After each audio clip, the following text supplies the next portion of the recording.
He paints pictures with a click. He tells stories with his eyes, and he's captured memories for all of us for the last 40 years. Our guest tonight, Greg Gilbert, photographer from the Seattle Times. I'm Stan Emert, and this is Public Exposure, and this is going to be an exciting show because you're going to recognize just about everything that we're going to show you on the screen tonight. Greg, welcome to the show. Thank you. So you've been a photographer for more than a day or two. Yes. I started actually in high school working at the Daily Olympian in Olympia, and then from there moved to Seattle, worked a summer at the Seattle Times, and then the summer job ran out. I was in a Glazer's camera store, and in walks the head photographer of the PI, who knew me, and he hired me the next day at the PI for a summer internship. The Times saw my work in the PI and then hired me back, and I've been there 43 years. Wow. Well, let's tell the story from your pictures. Can we go to the first one? This is one that everybody knows. Wow. Tell us about that. I was on my way out of the Bagley Wright Theater, where I just photographed the Seafair Queen coronation, and it was stormy outside. There was lightning coming down, and so some of my photography is visualization, and I visualized this photo. What do you mean by that? In my mind, I just kind of thought of a picture of lightning with the skyline behind, and so I got in my car, I drove on I-5 over to the West Seattle Bridge, and then getting to Alki Point and looking back to the Seattle skyline, getting my tripod out very quickly, and of course there was lightning going on while I'm getting my tripod out, and I'm sure I'm going to miss this shot. I set the tripod up, and it's about I would make between 10-second and 30-second time exposures waiting for bolts to go off. That is one single bolt there. And really? The next day, they ran it large on the front page, and then the phone started ringing off the hook. To this day, I think the Times has sold something in the neighborhood of 60,000 photos. Wow, that is, it's an absolutely amazing photo, and it's the kind of thing that, you know, you will be forever remembered That's for. The one I kind of hang my hat on. Well, it's fantastic, and I just wanted to let everybody know that if you want to see more of Greg Gilbert's photography, go to the Seattle Times website, seattletimes.com, look up Greg's name, and you're going to come to a really nice gallery. But let's go back to some of your very, very cool pictures. I remember this day. Let's go to this one. And there you were taking the shot. Thanks. The implosion of the Kingdome, and we had talked about getting this picture for several weeks. I wanted, in my work at the Times, I want to always try to put the reader right on the doorstep of the photo, to put them in a spot that makes them say, oh, wow. So we could not actually physically stand that close to where this picture was taken. So we worked with radio remotes, and we found this guy, Jay Dotson, who had the technique of firing the camera by high intensity light. So we set the camera on the edge of a building just a little ways away, and this is back in the days, of course, of film. Now we're all digital. And we triggered the camera so that the entire motor drive would fire 36 exposures. And we were about 2 blocks away in another building, and we had a very highly polished reflector and a strobe light, and the strobe fired across, and that actually triggered the camera.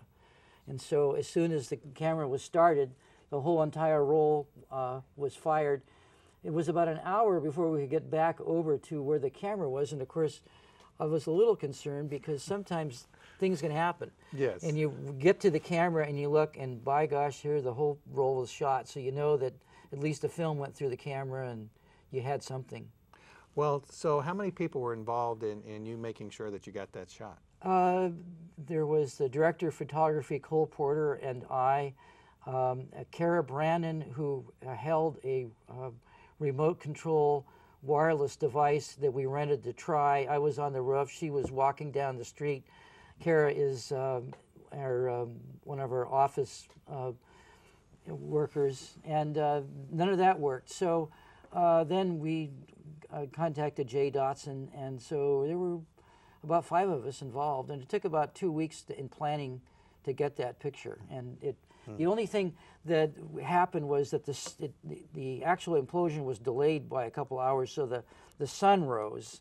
And so we had a little bit of an issue with the backlighting of the sun, which we hadn't planned, but turned out pretty cool. Thank you. Now you said that that was film and that today you shoot with digital. What about that thing? Well, I brought this along just to kind of show the tremendous change in technology. This is the sports camera from about 1925 to probably 1950 or so. It's a 4x5 Graflex with a telephoto lens, and to shoot the picture you have to look down through. It's sort of a modern, it's an old version of a modern day single lens reflex. You look down through the picture, through the lens, but of course everything is backwards. So panning the subject, you're actually panning in a different direction than what it looks like. Oh, so if you pan to the right, it's actually going to the left, yeah. And so you have to think in reverse. You have to think reverse. At least it's right side up. It's not upside down. But there's that. So there's that. And now today everything is digital. And of course this is just one click. When you fire this, that fires this one picture. Now we have a digital camera with a motor drive, and that's the kind of number of exposures that you can get with a modern digital camera. This is a Canon Mark II.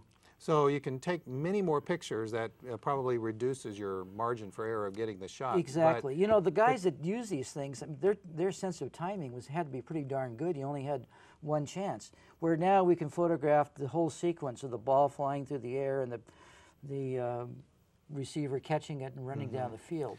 But you still have to frame the shot. You still have to have that artistic eye for it. And, right. That's, and all with this. regard to you, eye is right, isn't it? That is correct. That is correct.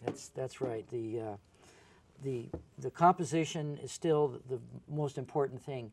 How you frame your photos, how you see it. That's the creative aspect. It's nice to have all the deluxe camera gear, but it's still you and your creative eye that makes the picture. Well, let's go to some animal photography, because that's really very, very cool. Anyway, this first picture, I mean, where was that? That is up in the Skagit Flats. I was on my way to LaConner for an assignment, and these wily snow geese, sometimes they're there and sometimes they're not. And I was driving by, and here they were right up against the road. And sometimes you look and they're like a half a mile away. Well, I couldn't not stop and take this picture. And of course the added deluxe was the dark sky, the cobalt dark sky behind that actually sort of helped contrast the birds in the air. But they were just making all these squawking sounds and flying around. I think I was probably late to the assignment in LaConner just to stop and get this picture. Now, if those birds were making squawking sounds, what kind of noises were these next birds making? Probably happy sounds.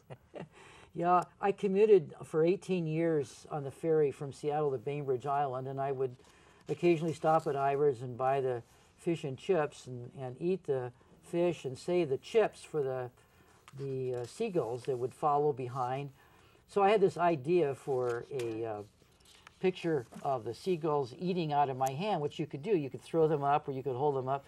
And I thought, hey, wait a minute. So I put the camera in my right hand, and that's my hand in the left, and I'm holding up the French fry. And as soon as I would lift the camera up, they'd sort of back off. But there finally was a brave bird who reached out for the soggy French fry. Are you having to give French fries to birds now? Oh, I'm a sucker for French fries and birds, that's for sure. We have to take a break.